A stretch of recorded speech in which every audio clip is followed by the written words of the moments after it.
शेतकरी मित्रांनो, राज्यामध्ये जी जून, जुलै, ऑगस्ट, सप्टेंबर आणि ऑक्टोबर या महिन्यामध्ये अतिवृष्टी झाली होती आणि या अतिवृष्टीमध्ये शेतकऱ्यांचं अतोनात असं नुकसान झालं होतं आणि याच नुकसानीपोटी आज एक शासन निर्णय आलेला आहे, ज्यामध्ये नुकसान भरपाई नुकसानग्रस्त शेतकऱ्यांना देण्यात येणार आहे।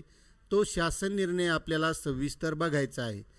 तत्पूर्वी तुम्हाला एक विनंती आहे, तुम्ही जर आपल्या वेणुगंगा शेती योजना या यूट्यूब चॅनलवर नवीन असाल तर चॅनलला सबस्क्राईब करा, व्हिडिओला लाईक करा आणि जास्तीत जास्त शेतकऱ्यांपर्यंत ही माहिती शेअर करा।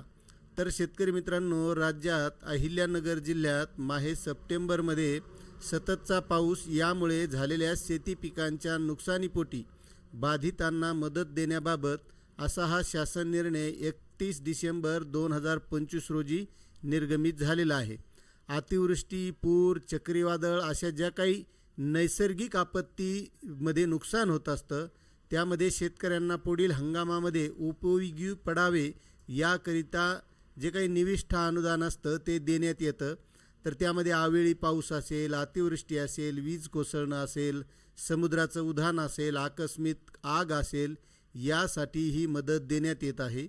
आणि त्याबाबतचा शासन निर्णय सप्टेंबरमध्ये राज्यात नाशिक विभागातील अहिल्यानगर जिल्ह्यात सततचा पाऊस यामुळे शेती पिकांच्या नुकसानीसाठी शेतकऱ्यांना मदत देण्याकरिता हा शासन निर्णय आलेला आहे आणि निश्चित केलेल्या दरानुसार 87,05,000 एवढा मदत निधी हा शासनाने मंजुरी देण्यात आलेली आहे।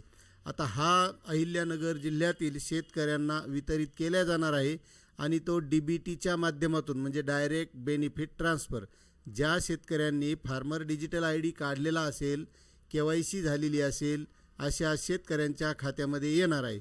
आणि ज्यांनी KYC फार्मर डिजिटल ID काढलेला नसेल तर त्यांना KYC करावी लागणार आहे। असा हा मदत निधी आलेला आहे। शासन निर्णय खूप मोठा आहे। तुम्हाला जर सविस्तर वाचायचा असेल तर याची लिंक आपल्या डिस्क्रिप्शनमध्ये दिलेली आहे, त्या लिंकवर जाऊन वाचू शकता। आता तुम्हाला आत्तापर्यंतची मदत मिळाली का? मिळाली असेल तरी कमेंट करा, नसेल मिळाली तरी कमेंट करा आणि चॅनलवर नवीन असाल तर सबस्क्राईब करा। धन्यवाद।